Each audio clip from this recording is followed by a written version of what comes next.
आज पाठ 10 के हम लोग पाठ्य पुस्तक प्रश्नोत्तर का अध्ययन करेंगे, जिसमें प्रश्न पृष्ठ संख्या 185 के रहेंगे। प्रश्न एक कहता है कि अवतल दर्पण के मुख्य फोकस की परिभाषा लिखिए।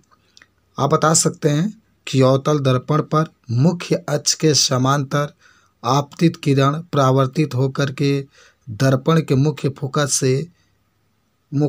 फोकस के जिस बिंदु पर मिलती है या प्रतिच्छेद करती है, वह बिंदु अवतल दर्पण की मुख्य फोकस कहते हैं। तो बहुत सिंपल था। मुख्य फोकस आपको मैं थोड़ा सा फिगर इस तरीके से होता है अवतल दर्पण, और ये समांतर देखिए प्रकाश की किरण चलती है, टकराने के बाद जहाँ से होकर के जाती है उसी को मुख्य फोकस कहते हैं। प्रश्न 2 है कि एक गोलीय दर्पण की वक्रता त्रिज्या 20 सेंटीमीटर है, तो इसकी फोकस दूरी क्या होगी। देखिए, जब वक्रता त्रिज्या कहता है तो आर का मान दिया है, आप आर का मान तुरंत लिखेंगे 20 सेंटीमीटर। एफ का मान पूछ रहा है, हम लोग पढ़े होंगे एफ बराबर r/2, जहाँ आर है तहाँ 20/2, 2 से 20 को काटेंगे तो 10 बार में, तो 10 सेंटीमीटर। अतः गोलीय दर्पण की फोकस दूरी 10 सेंटीमीटर आ जाएगी। उसके बाद से देखिए क्वेश्चन नंबर जो इसका है 3 नंबर कहता है कि उस दर्पण का नाम बताइए जो बिंब का आभासी सीधा तथा आवर्धित प्रतिबिंब बना सके। अवतल दर्पण, तो अवतल दर्पण में एक ही प्रतिबिंब बनता है, आभासी सीधा वस्तु से बहुत बड़ा। हम लोग पाठ्य में इसको पढ़ चुके हैं। चलिए प्रश्न 4 है, हम वाहनों में उत्तल दर्पण को पश्चदृश्य दर्पण के रूप में वरीयता क्यों देते हैं। यानी जो साइड वाला शीशा होता है वह पीछे को दृश्य को खींचता है, तो उसको उत्तल दर्पण का प्रयोग हम लोग क्यों करते हैं। देखिए, वाहनों में उत्तल दर्पण की पश्च दृश्य दर्पण के रूप में वरीयता निम्न कारणों से देते हैं। पहला, कि यह सदैव सीधा और छोटा प्रतिबिंब बनाता है। दूसरा, इसका दृष्टि क्षेत्र बहुत अधिक होता है क्योंकि ये बाहर की ओर चक्रीय होते हैं। अतः समतल दर्पण के तुलना में उत्तल दर्पण ड्राइवर को अपने पीछे के बहुत बड़े क्षेत्र को देखने में सक्षम होता है, इसीलिए हम लोग पश्च दृश्य के रूप में उत्तल दर्पण का प्रयोग करते हैं। अब आइए पृष्ठ संख्या 188 के प्रश्न उत्तर को देखेंगे। उस उत्तल दर्पण की फोकस दूरी ज्ञात कीजिए जिसकी वक्रता त्रिज्या 32 है। देखिए, जब वक्रता त्रिज्या 32 है तो आर बराबर हम लोग 32 सेंटीमीटर मान लेंगे। जब आर के मान 32 माने हैं तो आगे बढ़ते हैं। अब देखिए, सूत्र हम लोग पढ़े होंगे एफ बराबर r/2, तो जहाँ आर होगा तहाँ 32/2, 2 से 32 को काटेंगे तो 16 सेंटीमीटर आंसर आ जाएगा। प्रश्न 2 देखिए, कोई अवतल दर्पण अपने सामने 10 सेंटीमीटर के दूरी पर रखे किसी बिंब, देखिए जहाँ भी बिंब होगा इसका मतलब वस्तु, बिंब का 3 गुना और बड़ा, देखिए आवर्धित का मतलब होता है बड़ा, वास्तविक प्रतिबिंब बनाता है, तो प्रतिबिंब दर्पण से कितने दूरी पर बनेगा। देखिए क्या क्या बात क्लियर है इसमें। यू का मान -10 सेंटीमीटर है, यम का मान -3 क्योंकि वास्तविक है, यम बराबर -v/u सूत्र होता है। जहाँ यम है तहाँ आप -3 लिखेंगे, -v ऐसे ही रखेंगे और यू की जगह पर -10, जब गुणा करेंगे तो v का मान -30 सेंटीमीटर आ जाएगा, तो प्रतिबिंब दर्पण के से 30 सेंटीमीटर की दूरी पर बनेगा। अब आते हैं पृष्ठ संख्या, तो अब पाठ्यगत प्रश्न में पृष्ठ संख्या 194 के प्रश्न उत्तर देखेंगे। पहला क्वेश्चन कहता है कि वायु में गमन करती प्रकाश की एक किरण जल में तिरछी प्रवेश करती है। क्या प्रकाश किरण अभिलंब की ओर झुकेगी अथवा अभिलंब से दूर हटेगी और क्यों। प्रकाश की किरण जब वायु से जल में गमन करती है तो वह अभिलंब की ओर झुक जाती है, क्योंकि जल वायु के तुलना में सघन माध्यम है, अर्थात प्रकाश की किरणें विरल माध्यम से सघन माध्यम में प्रवेश करने पर अभिलंब की ओर झुकेगी। ये भी हम लोग पढ़ चुके हैं। चलिए नेक्स्ट क्वेश्चन नंबर 2 है, प्रकाश वायु से 1.50 अपवर्तनांक के कांच के प्लेट में प्रवेश करती है। कांच में प्रकाश की चाल कितनी होगी। निर्वात में प्रकाश की चाल 3 गुणे 10 के ऊपर 8 दे दिया है। देखिए जो निर्वात में प्रकाश की चाल होता है उसको C से प्रदर्शित करते हैं, तो C बराबर 3 गुणे 10 के ऊपर 8 मीटर पर सेकेंड। कांच की प्लेट की अपर्तनांक यन का मान दे दिया 1.50। हम लोग पढ़ते होंगे यन यम का मतलब होता है माध्यम का अपर्तनांक, या केवल यन भी लिख सकते हैं, यन बराबर C बटा भी होता है।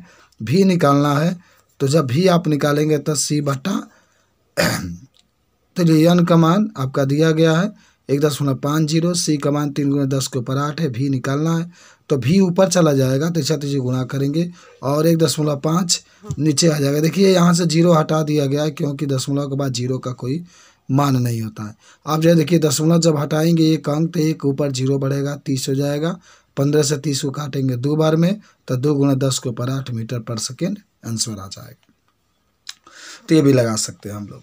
चलिए आगे क्वेश्चन नंबर नेक्स्ट पर चलते हैं। क्वेश्चन नंबर 3 आपका है। देखिए 3 नंबर क्वेश्चन ये कहता है कि पाठ्य पुस्तक की सारणी 10.3 से अधिकतम प्रकाशित घनत्व के माध्यम को ज्ञात कीजिए, न्यूनतम प्रकाशित घनत्व के माध्यम को भी ज्ञात कीजिए। देखिए एक बात याद रखिएगा, ठोस का घनत्व सबसे अधिक होता है और गैस का घनत्व सबसे कम होता है। देखिए लिखा गया है कि दिए गए सारणी 10.3 के अवलोकन से पता चलता है कि अधिकतम प्रकाशित घनत्व का माध्यम हीरा है जिसका अपर्तनांक 2.42 है तथा न्यूनतम प्रकाशित घनत्व का माध्यम वाई है जिसका अपर्तनांक 1.003 है।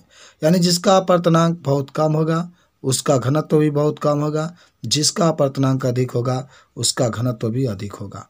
प्रश्न 4 कहता है आपको केरोसिन यानी इसी को मिट्टी का तेल कहते हैं, कहता है कि आपको केरोसिन, तारपीन का तेल तथा जल दिए गए हैं, इनमें से किसमें प्रकाश सबसे अधिक तीव्र गति से चलता है। पाठ्य पुस्तक के सारणी 10.3 में दिए गए आंकड़ों का उपयोग करके बताइए। तो देखिए आप कह सकते हैं केरोसिन, तारपीन का तेल और जल में प्रकाश सबसे अधिक तीव्र गति से जल में चलता है क्योंकि जल का घनत्व इन दोनों से कम होता है। आइए एक और क्वेश्चन हम लोग देखते हैं कि हीरे का अपर्तनांक 2.42 है, इस कथन का क्या अभिप्राय है। देखिए हीरा का अपर्तनांक 2.42 है, इस कथन का तात्पर्य यह है कि वायु अथवा निर्वात में प्रकाश की चाल का अनुपात और हीरे में प्रकाश का चाल का अनुपात 2.42 के बराबर है।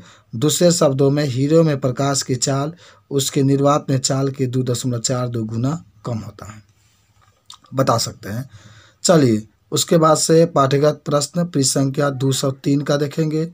प्रश्न 1 कहता है किसी लेंस की एक डायोप्टर क्षमता को परिभाषा दीजिए। हम लोग पढ़े थे लेकिन फिर एक बार और देखते हैं कि एक डायोप्टर के परिभाषा में क्या लिख सकते हैं कि जब एक लेंस की फोकस दूरी 1 मीटर हो तो लेंस की क्षमता 1 डायोप्टर कहलाती है।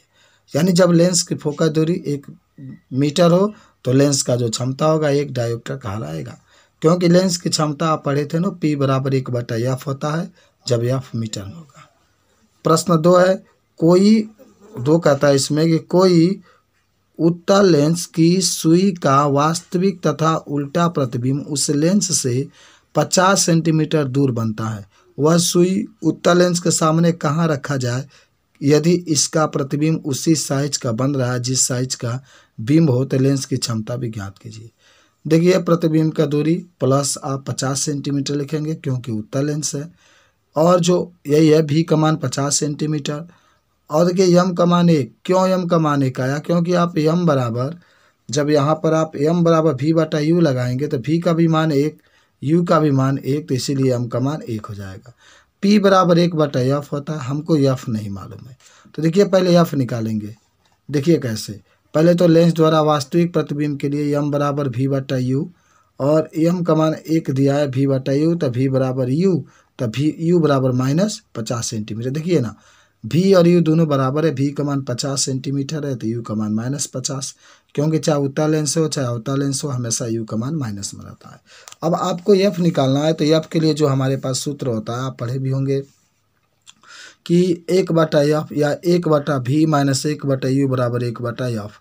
1 जहाँ v है तहाँ 50 माइनस उसे ही लिखेंगे, जहाँ u है तहाँ -50 बराबर 1/f। 1/50, ये माइनस माइनस प्लस हो जाएगा। देखिए हर दोनों का बराबर है तो 50 ऊपर 1 + 1 क्योंकि माइनस माइनस प्लस हो जाएगा 1/f। अब जोड़ेंगे तो 2 और आप देखिए 2 से 50 को काटेंगे तो 25 बार में और 3 गुणा करेंगे तो f का मान 25 सेंटीमीटर। और p बराबर आपको याद होगा p बराबर होता है 1/f, ठीक है। लेकिन सेंटीमीटर में है तो 100/f हो जाएगा। तो आप इसको 2/50 तो भर देंगे आप इसको, उसके बाद से हल करेंगे तो आ जाएगा 4 डायोप्टर, ठीक है। f का मान 25 है। तो आप सिंपल सा, अगर यहाँ पर बहुत प्रॉब्लम होती है तो एक सिंपल सा एक बात बताते हैं, p बराबर 100 आपका क्या होता है f, 100/25 लिख दीजिए, 25 से 100 का काट दीजिए तो 4 डायोप्टर आपका आंसर आ जाएगा। चलिए प्रश्न 3 है, कहता है कि 2 मीटर फोकस दूरी वाले किसी अवतल लेंस की क्षमता ज्ञात कीजिए। पहला बात है कि अवतल लेंस रहेगा तो इसमें सब माइनस बनाते हैं। तो एफ के मान -2 मीटर, तो पी का मान 1/f। पी बराबर देखिए ये को सही रखेंगे, एफ का मान -2, 1/f होता है, 2 से भाग 1 में देंगे, माइनस आगे लिखिएगा 0.5 डायोप्टर। यानी जब उत्तल लेंस है, अवतल लेंस है तो अवतल का मान पी भी माइनस में होता है, एफ भी माइनस में होता है। ये बात ध्यान रखने हैं।